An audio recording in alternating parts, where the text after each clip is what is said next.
Zakamiazava nitsangana iyanao iza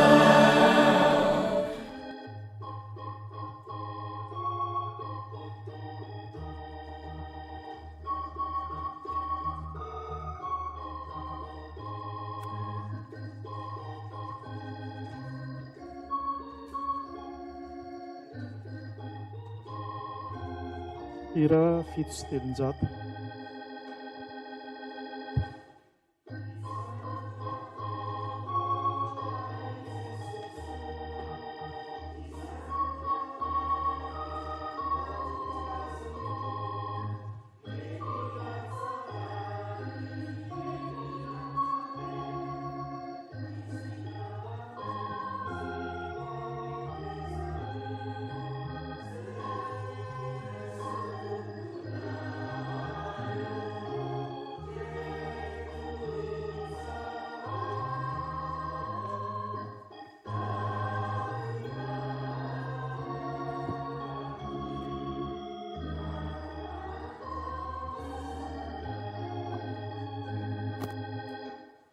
Ilay vavaka isika rehetra tompoko.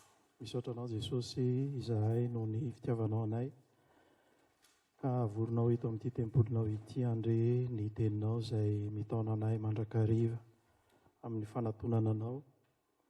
Ary tsy ho hahatonga anay ho mpiaino fotsiny ihany ny teninao izany. Fa ny hahatonga anay tokoa tena ho fiasana eo am-pelantananao hatanteraka ny hafatra napetraka ao any amin'ny fitoriana amin'ny filazantsara amin'ny olombelona rehetra.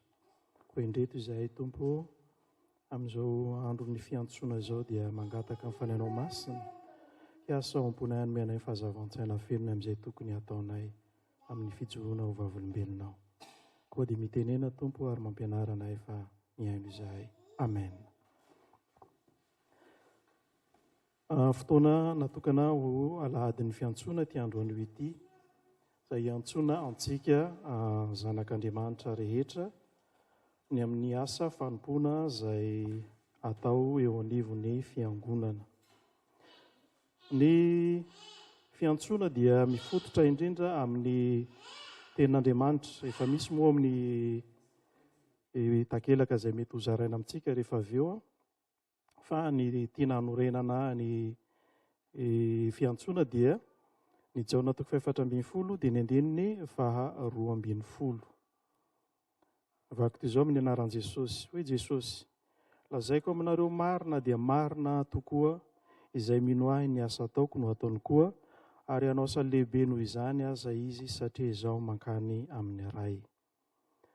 Io tenin'i Jesosy io dia mifandray indrindra amin'ny fanomanana mpianatra fa handeha izy. Raha mandeha amin'ny andiny voalohany tsika dia mahita ny tenin'i Jesosy hoe malahelo ny fonareo satria handeha. Ny teny taminareo Jesosy fa handeha aho. Handeha izy fa mbola hiverina. Izay no vetikevitry ny teny eto. Ka amin'ny fotoana izay tsy mahay ho azy amin'ny mandritra ny fiandrasana ny fiverenany dia tsy mipetraka fotsiny mihidy an-trano ny mpianatra fa manao asa. Misy izay asa izay ampanaovy ny Tompo antsika dia voalazany eto hoe raha misy mino ahy ny asa ataoko no hataony koa. Izany hoe ny Tompo mametraka an'izany mariky ny finoana izany. Ny finoanan' Jesosy dia tsy mipetraka fotsiny hoe mino aho. Ary Jakoba rehefa manoratra ny epistiliny ary amin'ny 2 dia milaza mazava tsara koa izy hoe nareo ve tsy mino fa nareo ve tsy mahafantatra izy fa ny devoly koa ngeka mba milaza hoe mino. Devoly koa milaza hoe mino aho. Tsika manao fanekam-pinoana hoe mino aho. Inona ny mahasamihafa ilay hoe tenintsika hoe mino aho izay ataontsika sy ny mino aho ataon'ny devoly. Ny devoly dia ampianariny fotsiny ianao hoe mino aho dia ampy dia mijanona. Tsy manao ninninina, tsy manao ny asan'Andriamanitra fa ny asan'ny tenantsika, ny asan'ny nofontsika ihany, izay mahafinaritra antsika ihany no ataontsika. Fa rehefa ny am-piangonana vao manao hoe mino aho. Fa rehefa mivoaka ny trano dia tapitra eo ny finoana an'Andriamanitra fa zavatra hafa no hatrehina. Tsy izay ilay tadiavin'ny Andriamanitra amintsika. Fa ny an' Jesosy ilay mino aho dia eo ambarany hoe inona ilay zavatra mampiseho ilay finoantsika dia ny amin'ny hoe manao ny asa izay nataoko. misy mission apetraky ny tompo ho an'izay mino azy. Fa tsy hoe finoana pokaty fotsiny ihany, tsy hoe finoana tsy misy asa ihany. Jakoba moa manao hoe raha ny finoana tsy misy asa dia finoana maty izy. Finoana maty ny finoana tsy misy asa. Dia tahaka an'izany hoe finoana maty ny finoana raha tsy manao ny asa izay tia hinoantsika isika. Ny asa izay atao dia mazava tsara lazain'i Jesosy eto hoe ny asa ataoko no ataony koa. Raha nanontany amin'ny Petera Jesosy manao zao hoe ry Petera, moa tia ahy vai ianao? Dia raha itsika moa no ataon'i Jesosy an'izany, moa tia ahy vai ianao? Dia inona no havalintsika an'i Jesosy? Eny tompoko, tianao izahay. Dia inona no ataon'i Jesosy? Fahano ary ny ondry keliko.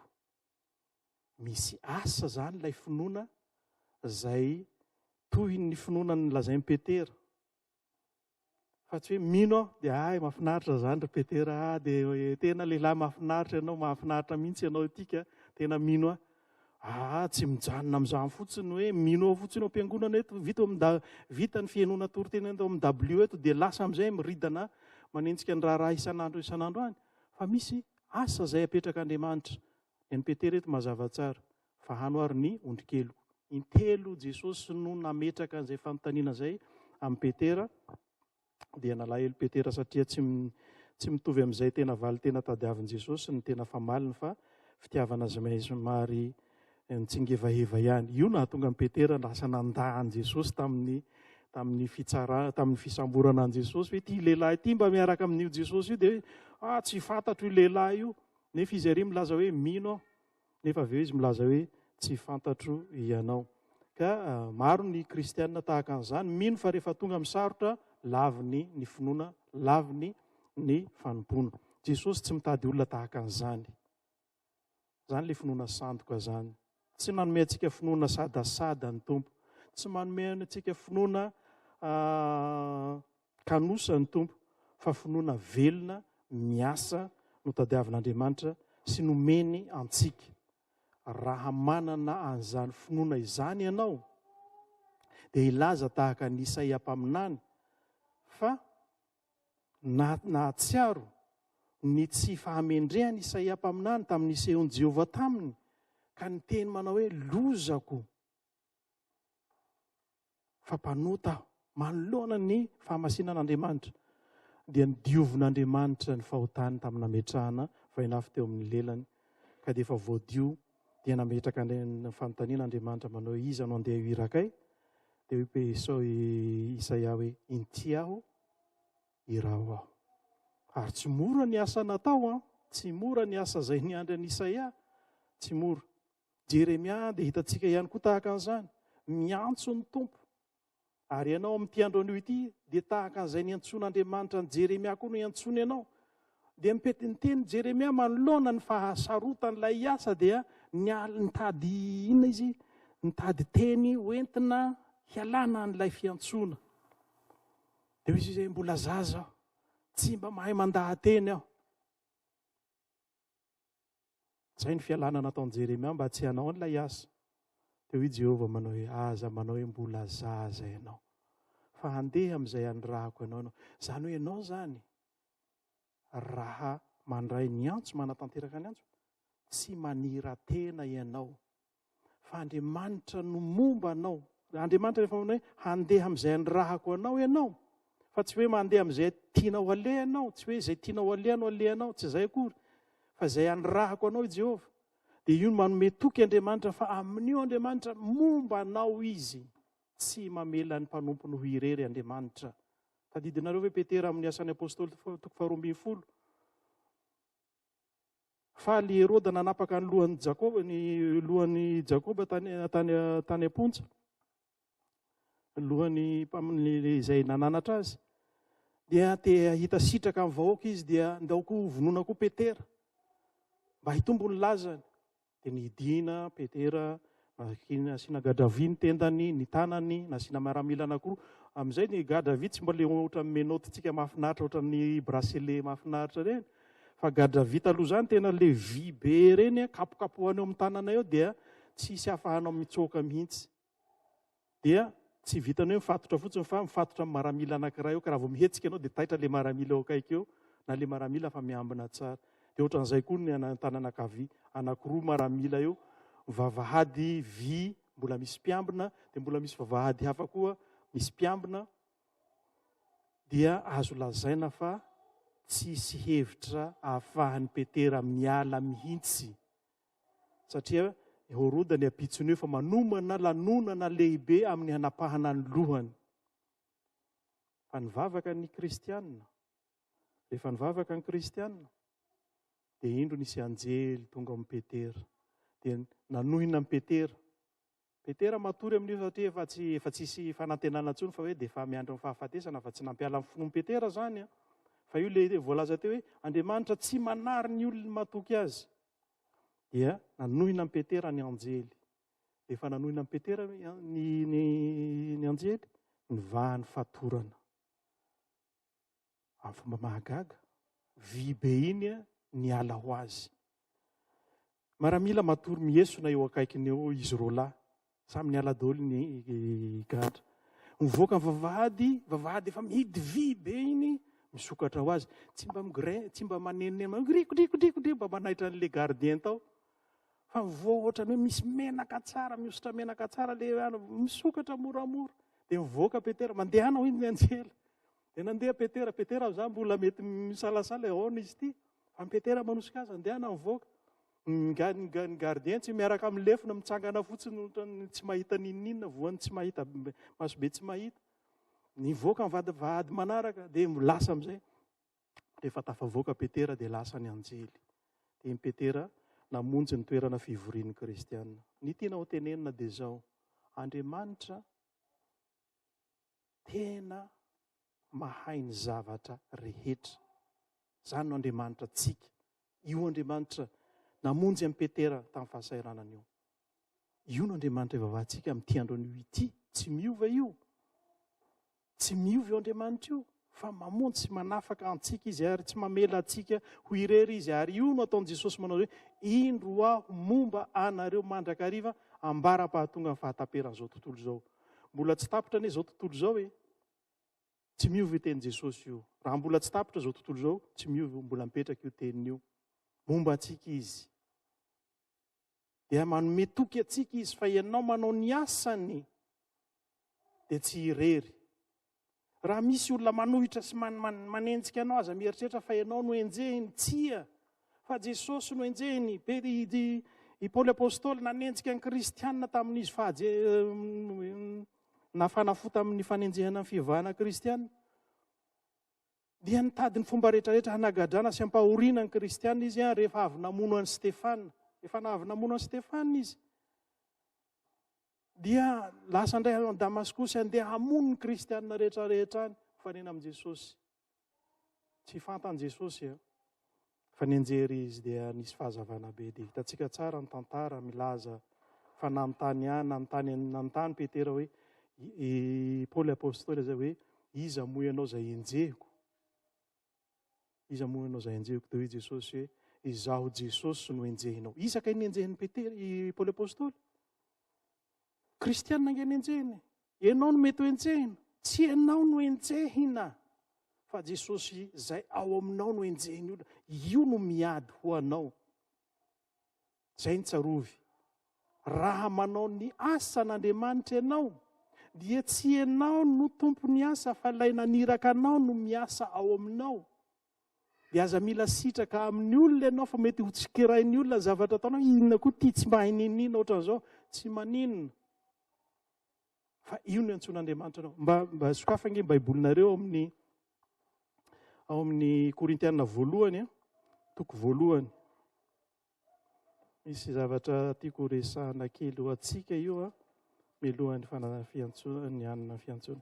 Korintianina voalohany, toko voalohany, dia ny andininy fahaenina amby roapolo milazany amin'ny hoe hevero ny fiantsonanareo, izany hoe ho an'olona izay efa voantso. Fa ny andininy fahafito amby roapolo no tiako ho marina kely. Ahoana voalaza ao amin'ny andininy fahafito amby roapolo? Korintianina voalohany, toko voalohany, ny andininy fahafito amby roapolo, amin'ny anaran'i Jesosy. Fa ny adala amin'izao tontolo izao no fidian'Andriamanitra hampamenatra ny hendry.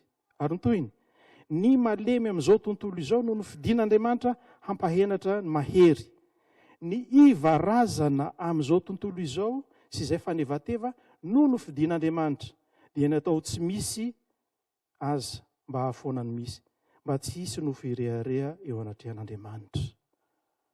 Aza mieritreritra ianao ny tenanao hoe zaho tsy mahay nininina ty ve dia havita inona ny asan'Andriamanitra? Tsia, jereo tsara io tenan'Andriamanitra io.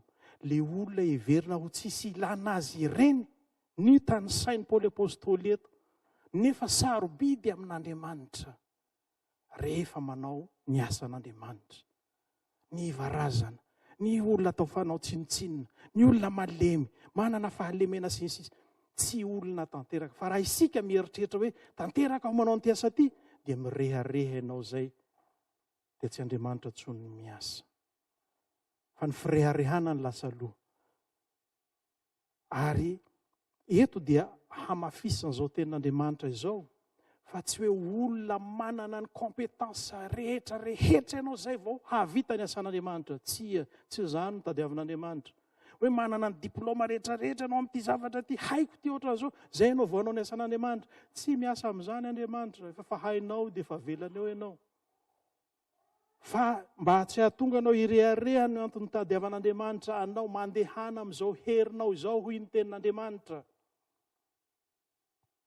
Fa tsy hoe hanana ny zavatra rehetra, mahay ny zavatra rehetra zay vao hanao an'io asa io. Zahay izao tsy hoe pastora dia hoe pastora vao teraka zay dia efa pastora. Tsy avy hatrany dia nahay nitorotena vao nateraky ny reninay. Zay raha mbola nandeha nikirimbarimba tany rehetrarehetra tany, any ny sotonin'Andriamanitra ohatran'izao. Hanao pastora. Tamin'izany raha mieritreritra hanao pastora. Dia mieritreritra ianao zany amin'izany asa zany. Tsy ho vita zany. Matahotra ianao. Nefa ny tompo manao zay, mandehana amin'izao herinao izao. Mandehana amin'ny kely, ny fahalalana kely anananao io, ento ao amin'ny tompo, fa Andriamanitra tompo ny fahalalana rehetra no miantso anao. Izy mampianatra anao, izy mampiofana anao, izy no mitantana anao, izy no mialoha anao amin'ny zavatra rehetra. Aza mieritreritra ianao homenana tsinona fa tsy mahay n'ity zavatra ty. Tsy ianao no mifidy tena, fa Andriamanitra no miantso anao an'io. Handroso. Andriamanitra miantso anao an'io, hanompo azy. Maro ny zavatra ilan'Andriamanitra anao ato. Sarobidy amin'Andriamanitra ianao.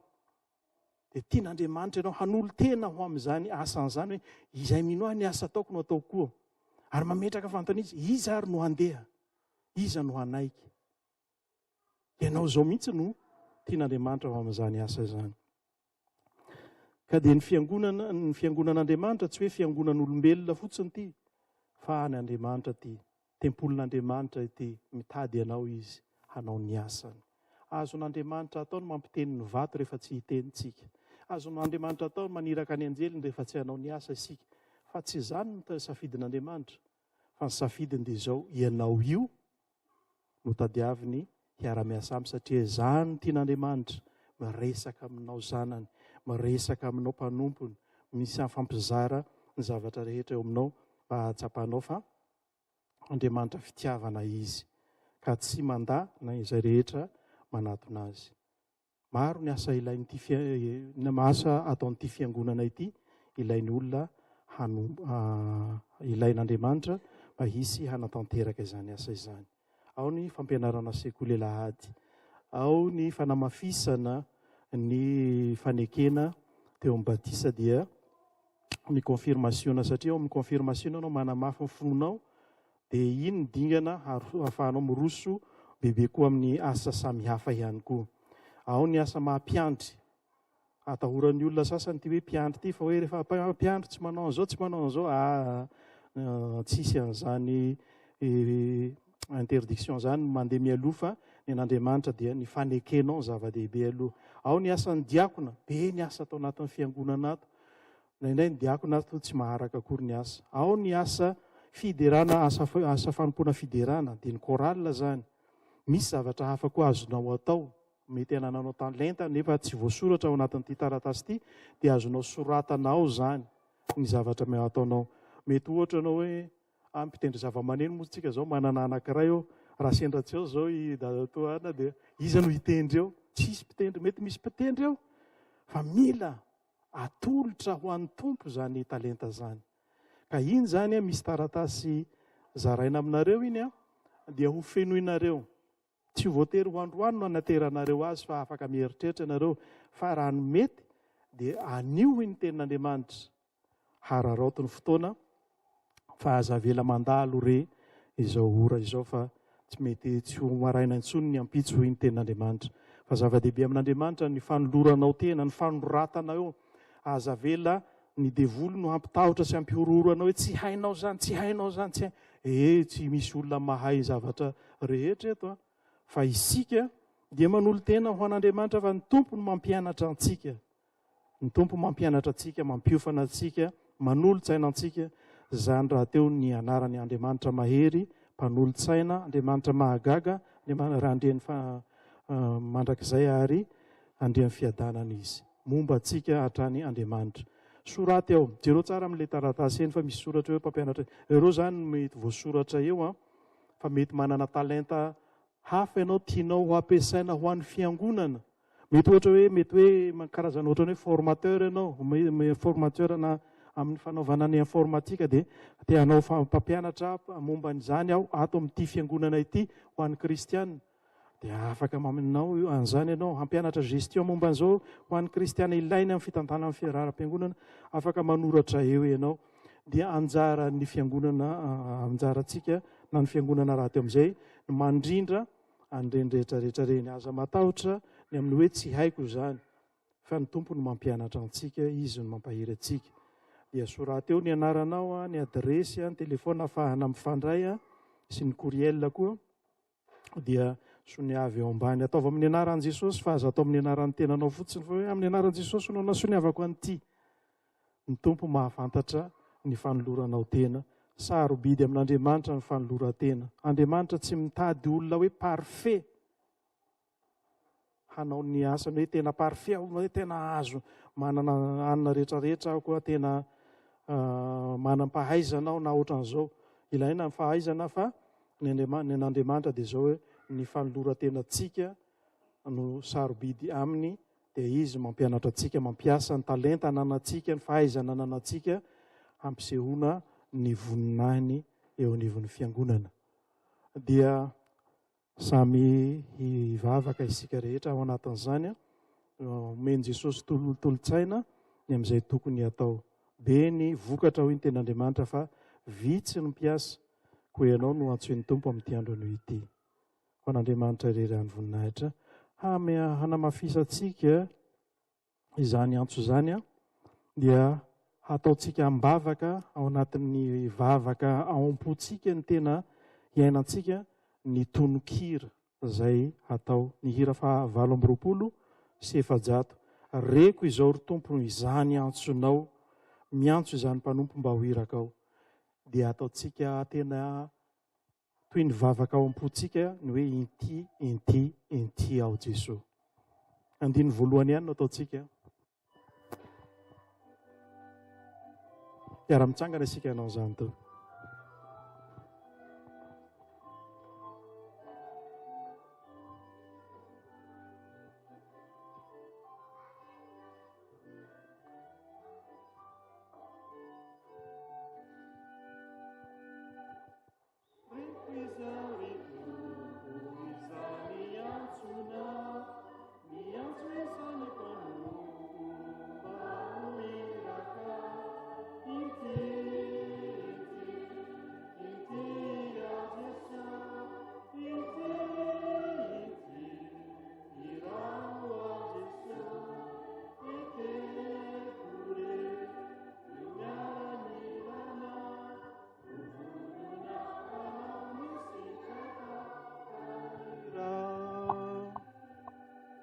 Vavaka isika rehetra tompoko.